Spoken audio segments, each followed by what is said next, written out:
In 1521, Hernán Cortés stood in the heart of the Aztec Empire with fewer than 500 men.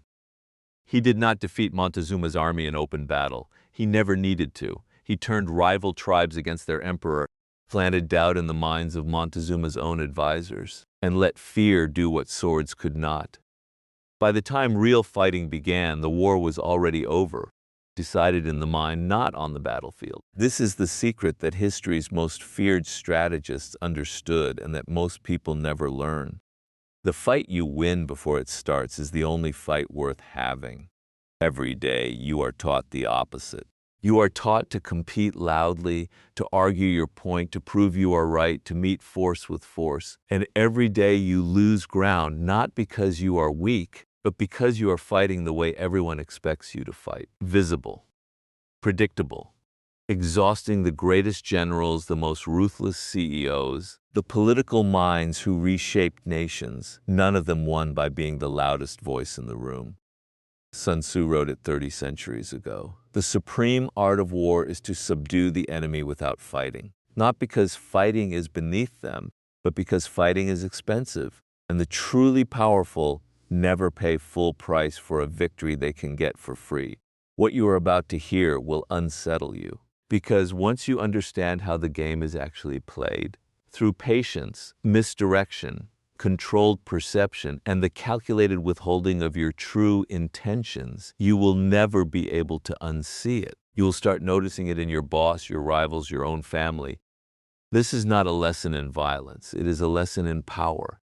And by the end, you will know exactly why the people who seem the calmest in the room are usually the ones who already won. There is a strange and uncomfortable truth sitting at the center of every great victory in history. The side that looked strongest often lost, and the side that looked weakest often won. Look at the fall of the Roman general Crassus at the Battle of Carrhae. Crassus had the larger army, the better funding, the reputation of a man who had crushed Spartacus's slave rebellion. He marched into Parthian territory certain of victory, because on paper, strength was entirely on his side. The Parthians, meanwhile, appeared to retreat, disorganized, scattered, seemingly in flight. Crassus took the bait. He pursued what looked like a broken enemy deep into open desert, stretching his forces thin, exhausting his men under a merciless sun. It was a trap. The Parthian retreat was theater. Their mounted archers circled back and annihilated the Roman legions, killing Crassus and destroying one of the most feared armies in the ancient world, not through brute force, but through the deliberate manufacturing of an illusion. They let Crassus believe he was winning until the moment it no longer mattered what he believed. This is the first and most uncomfortable law of strategic power. Your visible strength is a liability the moment your enemy learns to read it.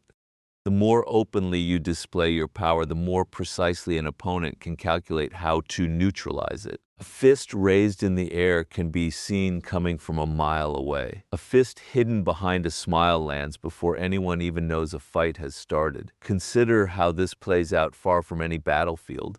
In the corporate world, in politics, in ordinary human relationships, the employee who announces every ambition, who cannot resist telling colleagues exactly how far they intend to climb, becomes a target. Rivals reposition. Superiors grow wary of a threat that has made itself so easy to see.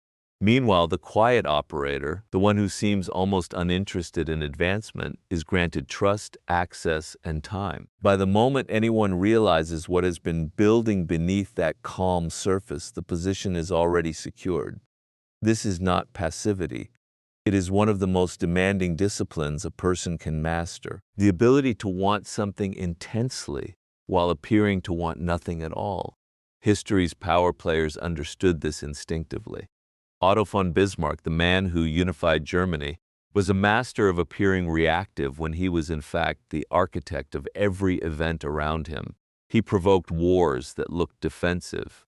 He engineered diplomatic crises that appeared to be the fault of his enemies. Austria and France both walked into conflicts believing they held the initiative, when, in truth, Bismarck had spent years quietly arranging the board so that whichever piece moved, it moved in his favor. He rarely needed to strike first. He needed only to make sure that when others struck, they struck in the direction he had already prepared for. There is a reason this feels almost unsettling to hear. We are conditioned to admire directness, the bold move, the confident declaration, the hero who states his intentions and charges forward. But real power rarely announces itself, because the moment intention becomes visible, it becomes a target for resistance. A plan spoken aloud invites objection. A plan concealed meets no resistance at all, because no one knew there was a plan to resist. This is why the truly dangerous opponent is never the one shouting across the table. It is the one who has said almost nothing, who has asked more questions than they've answered, who leaves every conversation having revealed less than they learned. By the time their intentions surface, they are no longer intentions. They are already facts, already decisions made, already positions secured. There is a second, darker layer to this. Manufactured weakness is often more powerful than real strength. The Parthians did not merely hide their strength. They performed weakness deliberately, luring Crassus into overextension. This is the strategy behind what military theorists call the feigned retreat, used from ancient Mongolia to Napoleonic France. An army that appears to break and flee invites pursuit. Pursuit breaks formation. Broken formation is where victories are actually won.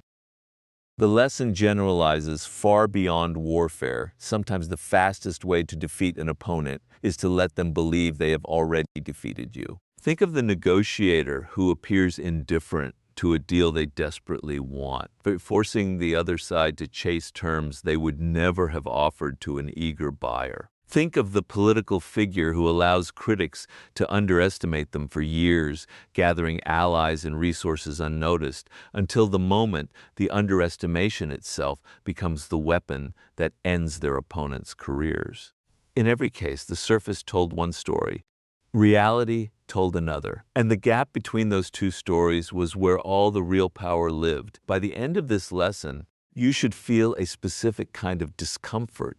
Not because any of this is new information exactly, but because you are beginning to recognize how much of your own life has been shaped by people who understood this game while you did not even know it was being played. That recognition is the beginning of real power, because once you see the game, you can no longer be moved by it without your consent. The question that should be sitting with you now is simple. And it is the question every strategist eventually has to answer for themselves. How much of your own strength have you been showing that you should have kept hidden? If concealment is the foundation of strategic power, patience is the structure built on top of it. And nothing exposes the difference between amateurs and masters more clearly than how each one handles time. The amateur wants resolution. They want the argument settled today. The promotion secured this quarter, the rival humiliated in front of witnesses right now. This hunger for immediate resolution is precisely what makes them predictable. And predictability, as we've already established, is a fatal weakness in any contest of wills. The master, by contrast, treats time itself as a weapon. They are willing to let a wrong sit uncorrected for months if the eventual correction will be devastating. They are willing to lose a small battle today to guarantee they win the war on a timeline no one else can see. There is no better illustration of this than the way the Chinese strategist Cao Cao operated during the chaotic collapse of the Han Dynasty. Surrounded by rivals eager to expand and strike immediately, Cao Cao spent years consolidating quietly, securing grain supplies, building administrative loyalty, positioning allies in places that seemed unremarkable at the time. His rivals mocked his caution as weakness. By the time they understood what he had actually built, resistance was no longer a realistic option. He had not won a single dramatic battle to get there. He had simply refused to rush. This same discipline appears again and again in the modern business world, though it is rarely discussed in those terms. Consider how Amazon operated for its first decade. Years of thin margins, relentless reinvestment, investors and analysts openly questioning whether the company would ever turn a real profit. Competitors who needed quarterly wins to justify themselves to shareholders, could not match that kind of patience. They were structurally required to seek short-term resolution. Amazon's leadership was willing to look weak on paper for years because they understood that the market being seeded today was the market being captured permanently tomorrow. By the time rivals recognized the strategy, the infrastructure, the customer loyalty, and the logistics network were already unassailable. Patience in this sense is not passive waiting. It is active positioning disguised as inactivity. This distinction matters enormously because it separates strategic patience from simple procrastination or fear. The strategist who waits is not avoiding the fight. They are choosing precisely when and where the fight will occur and refusing every invitation to fight anywhere else. This is why provocation is one of the oldest tools in the strategist's arsenal, and why learning to recognize it in real time is one of the most valuable skills you can develop. An opponent who cannot defeat you directly will often try to bait you into acting before you are ready, into anger, into a rushed decision, into a public confrontation that serves their timeline rather than yours. The instinctive human response to provocation is to answer immediately, because letting an insult or a challenge sit unanswered feels in the moment like a kind of defeat.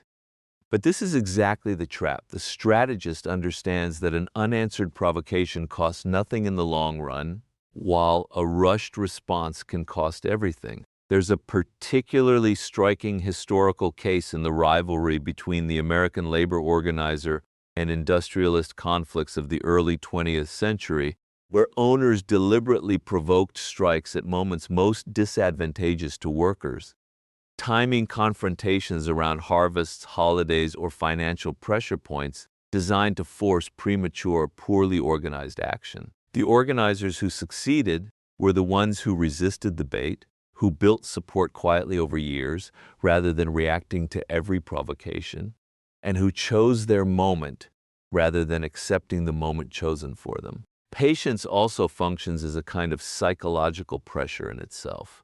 There is something deeply unsettling about an opponent who does not respond the way you expect them to. If you insult someone and they insult you back, the exchange feels balanced, almost satisfying in its symmetry. You know exactly where you stand. But if you insult someone and they simply watch you, unbothered, unmoved, still calculating, the silence itself becomes a threat. It suggests a confidence you cannot account for. It suggests they know something you don't. This is why the calmest person in a conflict is so often correctly assumed to be the most dangerous one. Of course, patience without direction is simply passivity, and passivity is its own kind of defeat. The strategist's patience is always aimed at something. It is not the patience of someone who has given up or who lacks the will to act. It is the patience of someone who has already decided exactly what they are waiting for and refuses to be distracted by anything less. This is what separates strategic restraint from ordinary avoidance. Restraint has a target. Avoidance has none. There is also a harder truth buried in this lesson, one that makes people uncomfortable when they first confront it directly. Patience often requires tolerating real cost in the short term. It means watching a rival get credit you deserved, watching an insult go unanswered in front of people whose opinion matters to you, watching an opportunity pass because the timing was wrong, even though the desire to act was overwhelming. Most people cannot sustain this kind of discomfort. It is precisely why so few people ever develop real strategic patience, and precisely why the ones who do gain such a significant, almost unfair advantage over everyone still reacting to whatever happens today. The strategist plays a longer game than everyone around them, and in doing so, plays a game most people don't even realize is being played at all. No strategist, however patient or however skilled at concealment, wins by force of personality alone. Every victory that lasts is built on an unglamorous foundation, an accurate reading of the environment before a single move is made. This is the discipline of understanding terrain, not merely physical ground, but the full landscape of relationships, incentives, weaknesses, and hidden alliances that determine what is actually possible in any given situation. Sun Tzu devoted enormous attention to this idea, insisting that a commander who understood the terrain and the enemy would win every time, while a commander who understood neither would lose every time. What's often missed in modern retellings is how much of terrain had nothing to do with mountains and rivers at all. It included morale, supply lines, the loyalty of local populations, the personal rivalries among enemy commanders. The physical battlefield was almost secondary. The real battlefield was information. Consider the way the Byzantine Empire survived for 1,000 years longer than Rome's western half, despite facing relentless invasions from stronger, more numerous enemies. The Byzantines rarely won through raw military superiority. They won through an almost obsessive commitment to understanding their enemies before engaging them, their internal politics, their succession disputes, their religious divisions. Byzantine diplomats were trained to gather this kind of intelligence as carefully as generals trained to gather troops. When an enemy force approached, the Byzantines often knew which of the enemy's own commanders resented their leader, which allied tribes could be bribed to defect, which supply routes were vulnerable to disruption without a single sword being drawn. They won wars in the diplomatic corridors months before armies ever met, because they understood the terrain of loyalty and grievance better than their enemies understood it themselves. This principle translates directly into every modern contest for power, and once you see it, you cannot stop seeing it. The executive who walks into a negotiation without understanding the internal politics of the other company, who on their team is under pressure, who stands to gain personally from a deal collapsing, who has a grudge against whom, is negotiating blind no matter how strong their actual offer is. The strongest offer in the world can be sabotaged by a single resentful gatekeeper if you don't know that gatekeeper exists. There's a particularly sharp modern illustration of this in how corporate takeovers have historically been won and lost. Hostile takeover attempts that fail on paper, despite superior financial offers, frequently fail because the acquiring company never mapped the actual terrain, which board members had personal loyalty to the current leadership, which shareholders had non-financial motivations tied to legacy or reputation, which regulatory relationships could quietly be turned against the deal. The takeovers that succeed are disproportionately the ones where the acquiring party spent months understanding the human terrain before making a single public move, identifying which insiders were already unhappy, which alliances were fragile, where the real decision-making power actually sat versus where it appeared to sit on an org chart. This is the uncomfortable secret behind reading terrain. The organizational chart is never the real map of power. Titles tell you who is supposed to have influence. They rarely tell you who actually has it. The strategist's job is to find the gap between those two things, because that gap is where all real movement happens. The assistant who has worked for the CEO for 15 years often holds more practical power than 3 vice presidents combined. The soldier's advisor with no formal rank can hold more sway over a general's decisions than the entire chain of command below him. Reading terrain means finding these hidden pressure points, the places where a small, precise action produces an outsized result, rather than wasting resources pushing against the parts of the system that only look important. There is also a temporal dimension to terrain that is easy to overlook. Terrain shifts, and the strategist who reads it once and assumes it stays fixed will eventually be blindsided. Alliances that were solid a year ago erode, loyalties that seemed unbreakable crack under new pressures. The environment that made a strategy successful in one period can make the exact same strategy disastrous in the next. This is why the great strategists never stop gathering information, even after a victory. Complacency after success is one of history's most consistent killers of empires, companies, and careers. Rome did not fall because it stopped being powerful. It fell in large part because its leadership stopped reading the shifting terrain around it. New threats, internal decay, economic pressures, with the same rigor that had built the empire in the first place. Reading terrain accurately also requires something that is psychologically difficult for most people: the willingness to see reality as it actually is, rather than as you wish it to be. Ego is the great corrupter of terrain reading. A leader who cannot tolerate the idea that their own subordinates might be plotting against them will miss the signs entirely, no matter how obvious they become to everyone else.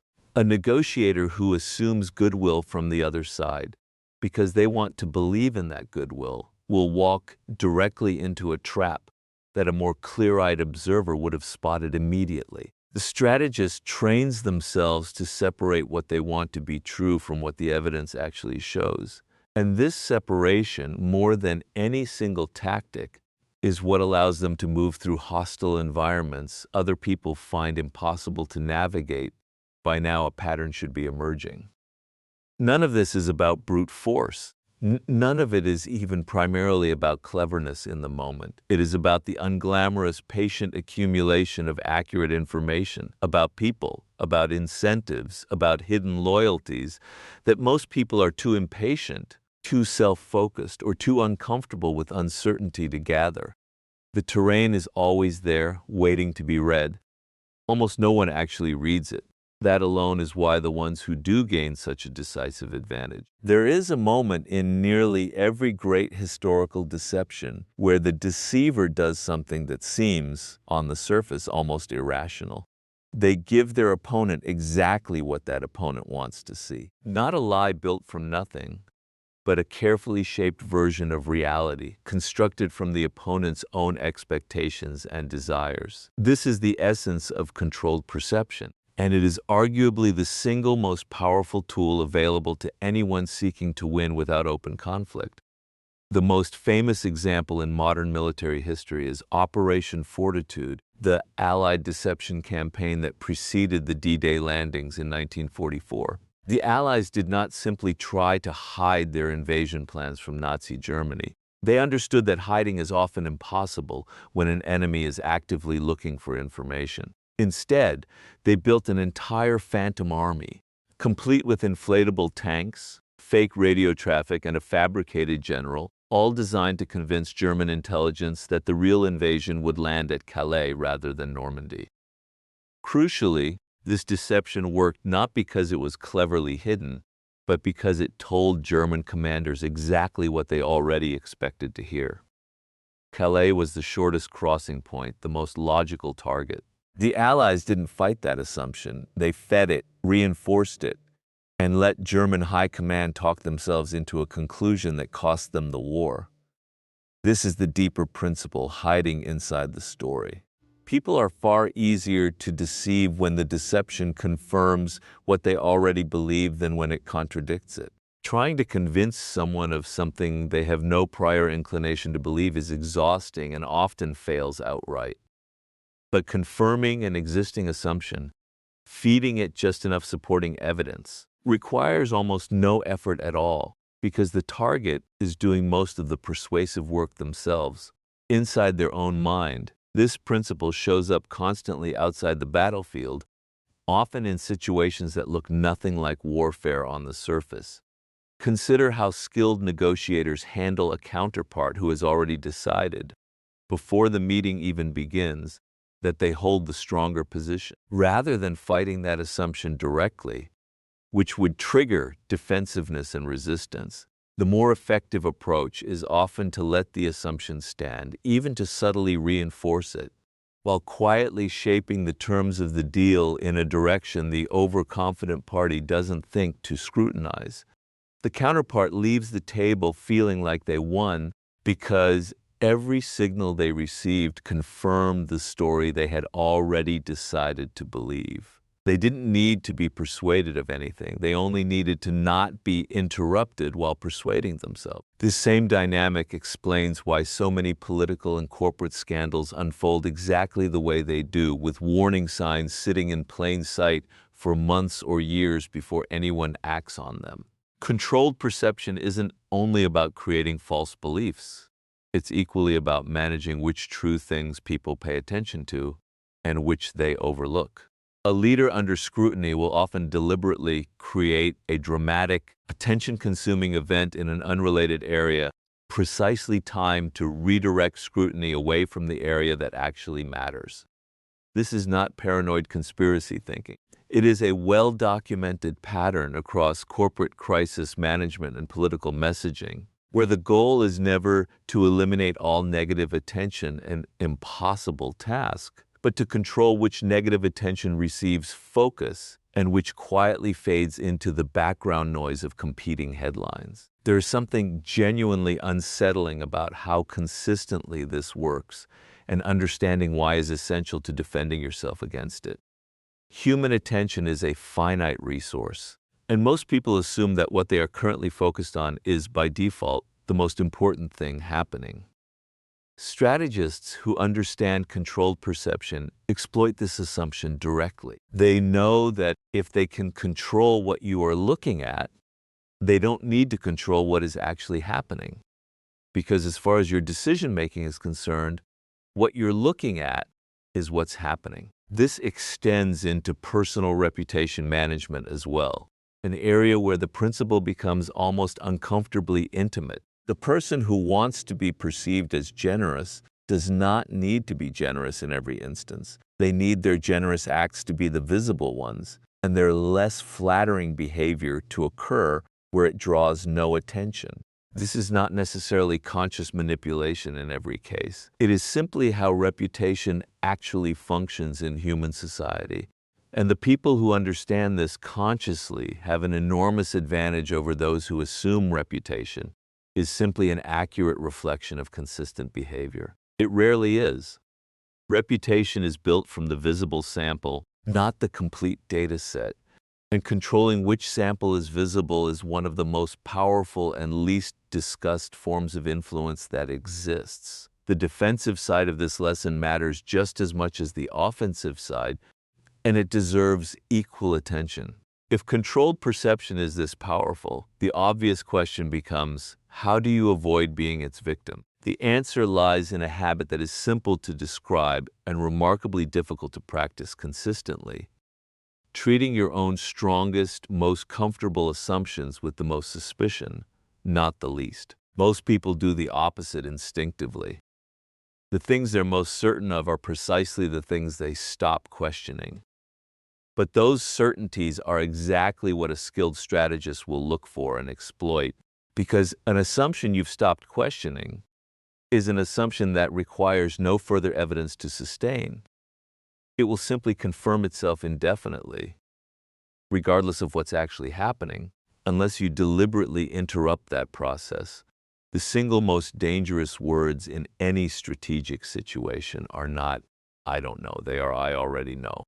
The moment you believe you have fully understood a person, a negotiation, or a conflict, you stop gathering the information that would reveal you're wrong. And that is precisely the moment a controlled perception, built by someone more patient than you, begins to take hold. Of all the counterintuitive lessons buried in the history of strategic power, none unsettles people quite as much as this one. Sometimes, the most aggressive move available is to do nothing at all.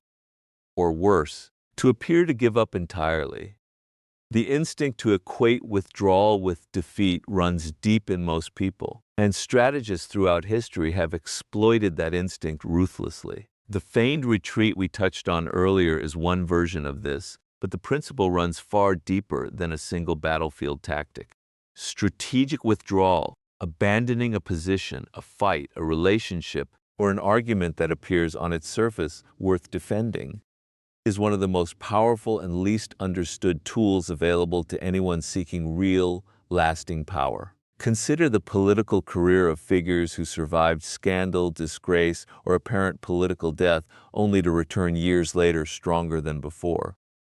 The pattern repeats across history with striking consistency. The figure who is publicly humiliated does not fight every accusation, does not contest every headline, does not attempt the exhausting, ultimately futile project of defending their reputation point by point in real time, while public attention is at its most hostile and least receptive.